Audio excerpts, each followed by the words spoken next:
The war room was abuzz with activity as Commander Zo'lar strode in, his red scales gleaming under the bright lights. The Saurian officers stood at attention, awaiting his report from the front lines. Avi'i, Zo'lar said, taking his place at the head of the long table. "I'm afraid I have dire news. The Avi'i have overrun our defenses at Trellis Base. We've lost the northern continent." Frustrated murmurs rippled through the room. The war against the winged Avi'i had dragged on for generations with no end in sight. But now the tide seemed to be turning against the Saurians. "There's more," Zo'lar continued gravely. "Our astronomers have detected anomalies in our sun's core. They believe the star has entered the final stages before going supernova." Stunned silence fell over the room. "How long do we have?" one of the generals asked. "Perhaps a year." At most, Zo'lar replied. "We must begin evacuation plans immediately." And he paused, as if wrestling with his next words. "We may need to seek a truce with the Avi'i. If any of us are to survive, both our species need to work together to get as many civilians off-world as possible before the end comes." Angry shouts erupted from the Saurian officers. "Work with those feathered fiends?" Never one hissed. Zo'lar slammed a clawed fist on the table. "We have no choice," he roared. "Petty squabbles over territory are meaningless in the face of extinction. This war is over. Survival is all that matters now." Kevari soared over the lush jungle canopy, her violet wings shimmering in the morning light. She loved to fly in the early hours just after dawn, reveling in the freedom of the open skies before her daily duties as an Avi'i strategic planner began.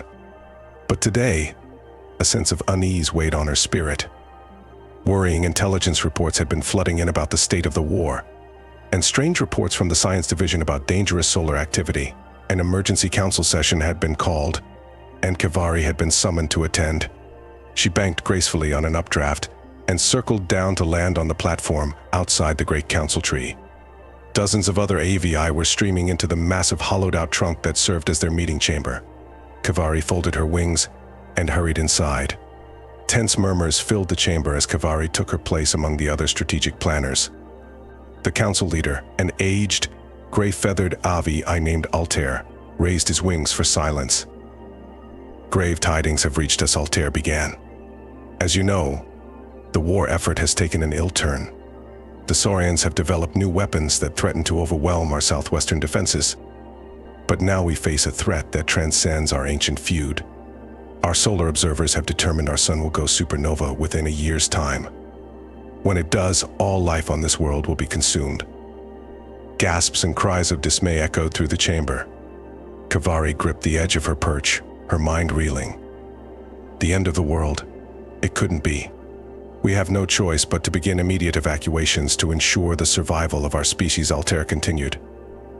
"What's more, the Saurians have called for a truce and requested a meeting to discuss cooperation. As much as we may loathe them, coordinating our efforts is the only way to save as many lives as possible." The chamber erupted into chaos as the Avi'i began shouting questions and objections. Kevari could barely process it all. Work with the Saurians? The notion seemed unthinkable after so many years of bloodshed. But Altair was right, the very future of their race was at stake. Drastic action would be required. As an uneasy silence settled over the council once more, Kevari knew one thing for certain: nothing would ever be the same again. Zephyr peered out the viewport of the small Avi'i spacecraft as it descended through the atmosphere, watching the arid Saurian landscape resolve into focus far below. He had never imagined he would one day set foot on the enemy's homeworld, but these were extraordinary times. He glanced over at Kevari, noting the nervous twitch of her wings and the determined set of her beak.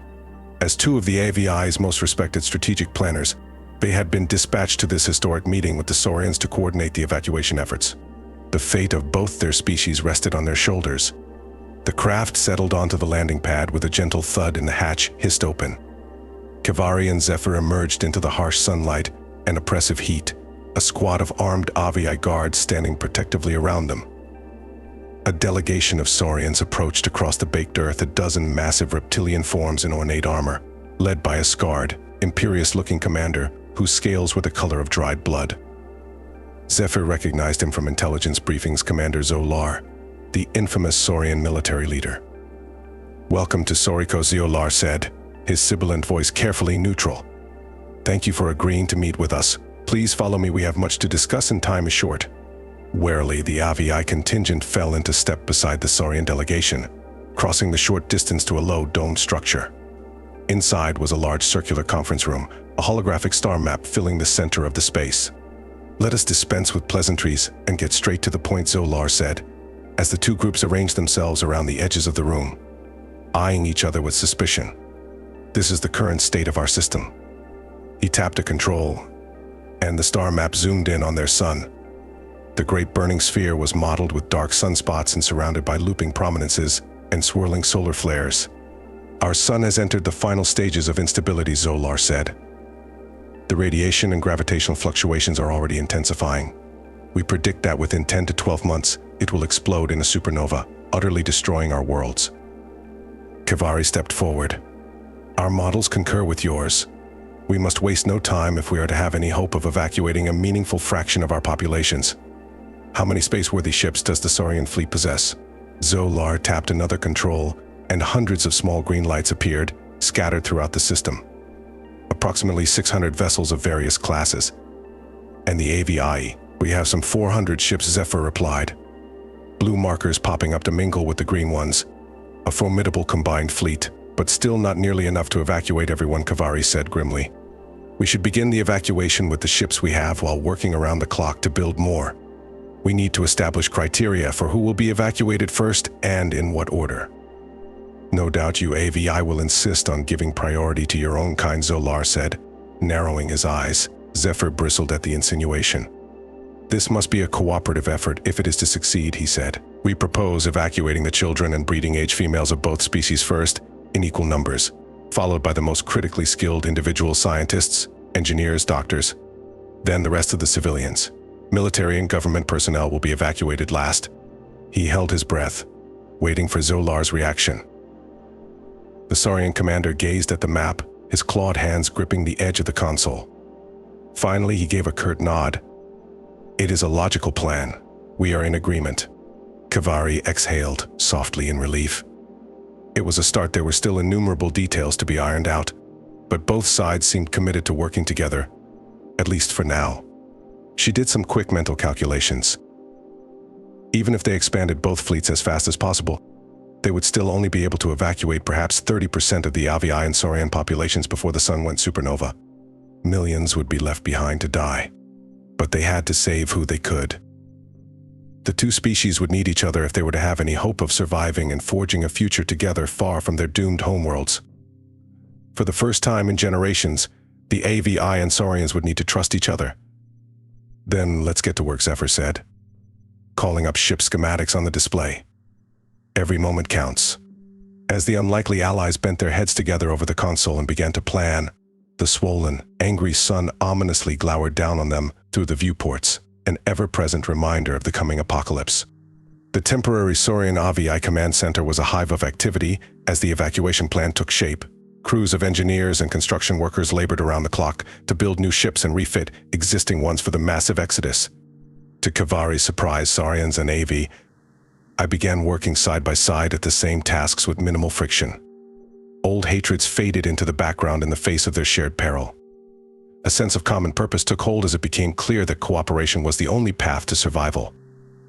Zo'lar proved to be a capable administrator, and Kevari found she could work well with him, though their interactions remained strictly professional. Trust between their species was still a fragile thing.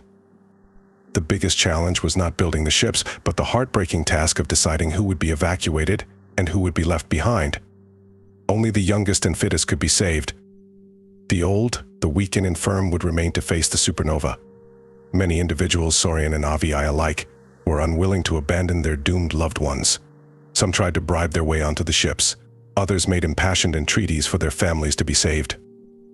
Kevari heard countless tragic stories that tore at her soul, but she had to remain objective and impartial. Emotion could not sway the cold equations of triage. Their sun grew more unstable by the day, coronal mass ejections and solar flares repeatedly battering the planet with radiation. It was a race against time as the construction of the evacuation fleet neared completion. Finally, the last ship was ready for launch. The chosen evacuees boarded the vessels, tearfully bidding farewell to those staying behind. There had been a lottery among the military and government personnel to determine who would go on the final ships. Zo'lar and Altair had both insisted on remaining until the end to oversee the launch. Kevari and Zephyr reluctantly took their places aboard the last Avi'i ship. There were no speeches or fanfare as the great exodus began.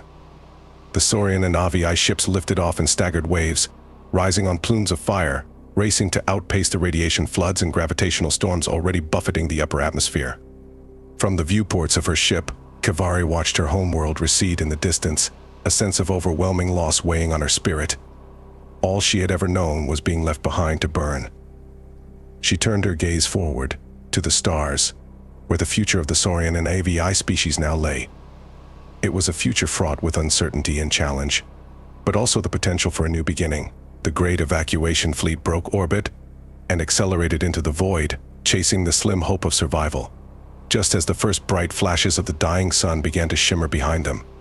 The convoy of Saurian and Avi'i ships sped through the endless dark, leaving the doomed binary star system far behind.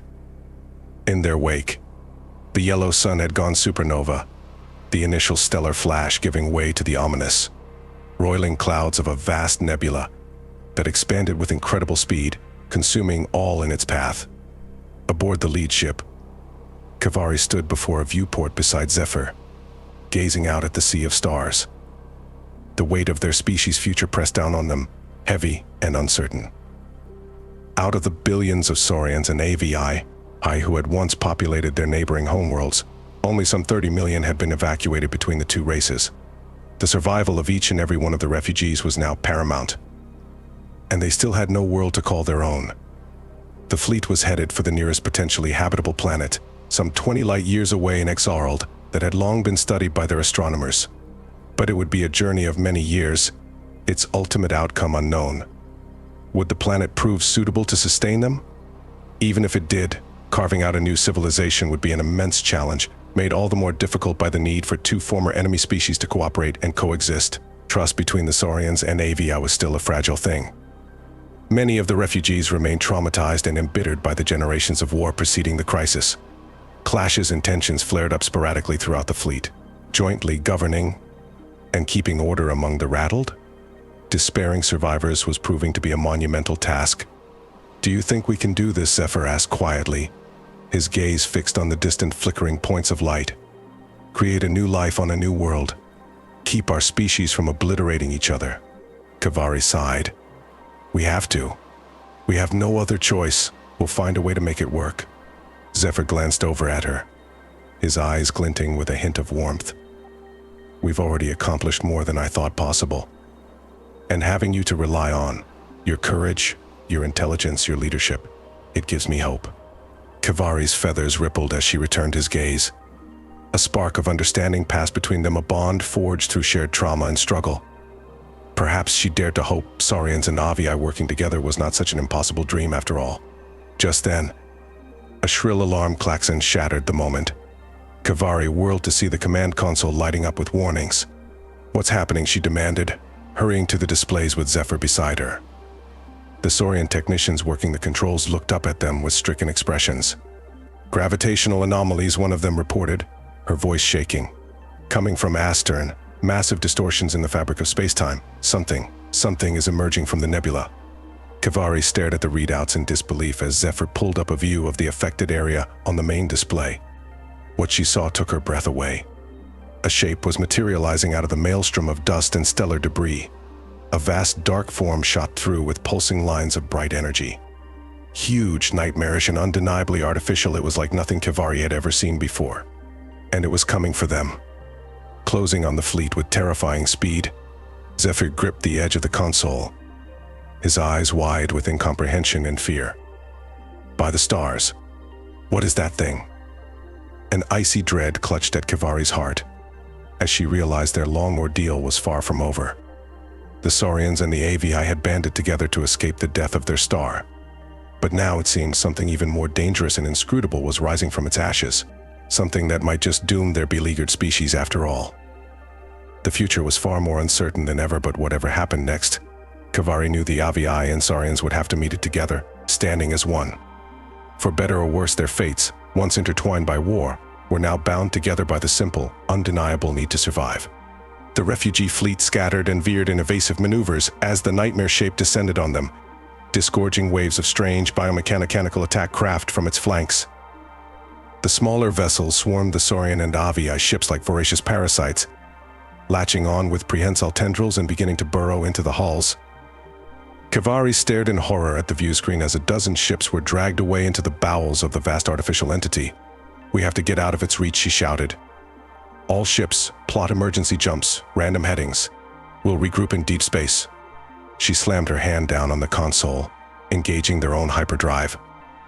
With a shuddering lurch, the ship leaped forward into swirling, kaleidoscopic layers of subspace. A series of disorienting jolts followed as they skipped and tumbled between the folded higher dimensions.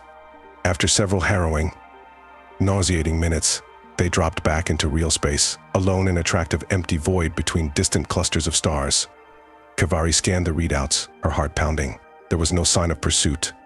The nightmarish entity had not followed them into hyperspace. For the moment, they seemed to be safe. One by one, other ships from the fleet materialized nearby as they completed their own evasive jumps. Within an hour, some 80% of the refugee convoy had successfully regrouped, but the mood was one of shock and despair rather than relief. "What was that thing?" Zephyr asked, his voice unsteady. "Some kind of ancient, malevolent intelligence that dwells in the hearts of dying stars, waiting to be awakened." "I don't know," Kevari said hollowly. "Our scans and probes couldn't make any sense of it. But one thing is certain: we cannot fight it. We barely escaped with our lives." Reports came flooding in from the surviving ships. All told, they had lost nearly 100 vessels to the entity, along with millions of lives. Tragically, one of the Saurian ships carrying thousands of young reptilian hatchlings had failed to escape the initial attack. The future of their species had just grown even more precarious. Desperate debates erupted among the survivors. Some advocated trying to find a new refuge in a different star system, as far away from the sinister nebula entity as possible.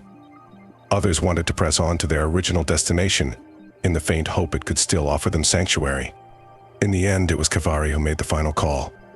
"We continue," she said. "We're just barely scraping by. We don't have the resources for another long jump. We have to reach that planet. It may be our only chance for survival now." Reluctantly, the fleet reformed and limped onward through space, the crews and refugees flinching at every sensor shadow, terrified that the entity would suddenly reappear to devour them. But as they continued on, it was not the specter of that cosmic horror that proved to be the most dangerous threat to the Saurian Avi'i survivors. Instead, it was the growing scarcity of essential resources that pushed the refugees' unity to the breaking point. Food synthesis units began to fail one by one from stress and overuse. Medical supplies dwindled to critical levels. More and more of the refugees succumbed to disease or perished from malnutrition. Aboard the ships, tensions erupted into violent, Saurians accusing Avi'i of hoarding resources for their own kind, and vice versa. All of Kevari and Zephyr's attempts to maintain order and cooperation began to collapse in the face of the mounting desperation and death. One day, in a corridor outside the bridge, Kevari found Zephyr slumped against a bulkhead, his feathers matted and dull, his once keen eyes glazed with exhaustion. "We're not going to make it," he said dully when she crouched down beside him. "Even if we reach the planet, there will be nothing left of our species but hatred and blood. We'll have survived the supernova only to wipe each other out." Kevari gripped his shoulder firmly. "We cannot lose hope," she urged. "You and I, we have to keep believing a better future is possible. If we fall into despair, then yes, all will be lost.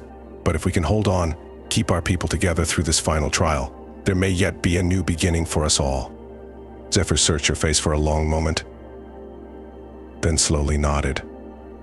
With a grunt of effort, he pushed himself back to his feet. "You're right. We can't give up. Not now, after all we've endured." But even as he said it, Kevari could see the doubt that still haunted his eyes, the unvoiced fear they shared that they were only delaying the inevitable, and that their long twilight struggle would end not in salvation, but in extinction. As the fleet pressed on through the merciless void, the refugees' dwindling food stores finally gave out completely. The last of the life support systems began failing, consigning more and more of the weak and injured to a cold death between the stars. Aboard every ship, crews grimly prepared for the possibility none of them would survive. And then, at last, a desperate shout from the lead Saurian navigator: the destination world had been sighted. A terrestrial planet in the green zone of habitability, possessing a breathable atmosphere and liquid water, a potential new home for the Saurian and Avi'i species. But as the first refugee ships approached orbit, their sensors detected signs of intelligent life already present on the unspoiled alien world and advanced civilization that the Avi'i and Saurians' original long-range surveys had somehow missed. The native aliens, identifying themselves as the Koraith, made swift contact with the refugee fleet, transmitting a message of welcome, but also a warning not to attempt planetfall. They claimed their policy was to remain isolated and not permit potentially disruptive species to immigrate to their world. Aboard the command ship, Kevari and Zephyr listened to the message in numb silence.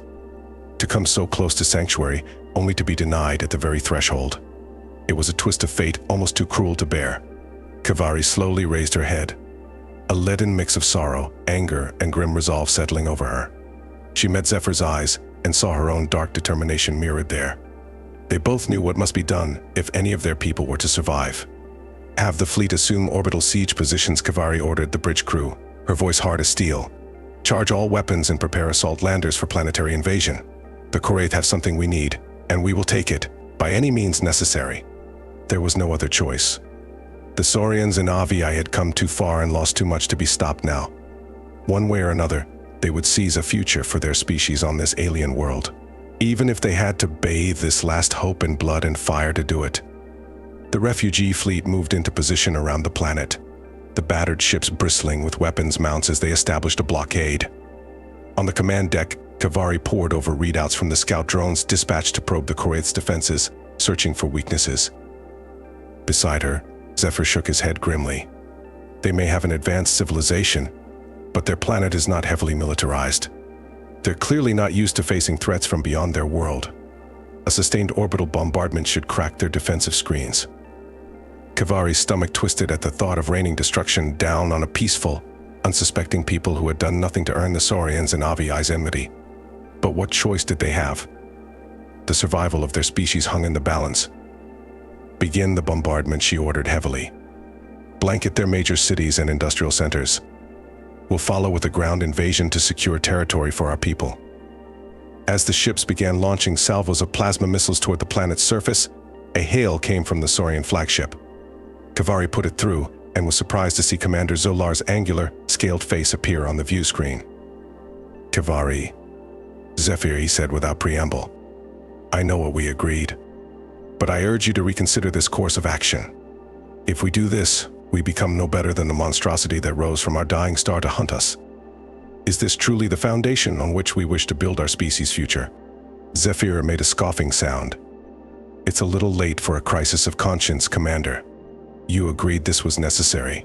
The survival of the Saurians and Avi'i is all that matters. At the cost of our souls, Zo'lar asked quietly. What is the point of survival if we become the monsters we sought to escape? There must be another way. A path of honor. Kevari wrestled with her own misgivings, the commander's words echoing the doubt in her own heart. Was it already too late to turn back from this path of brutality? Then another urgent message chimed on the console. A bridge officer looked up at her, his face ashen. Commander, we've lost contact with the invasion force. All ships deploying to the surface. They're just gone. What do you mean gone? Kevari demanded. But the truth was already taking shape in her mind with dreadful certainty. The Koraith. They have some kind of planetary shield, the officer reported. Extremely advanced, like nothing we've ever seen. It just absorbed the landing ships without a trace. Our weapons are having no effect. Kevari felt her knees go weak as the true capabilities of the Koraith became terribly apparent. Their initial scans had failed to detect the extent of the natives' defensive technologies, and they had just paid a horrific price for their ignorance and arrogance.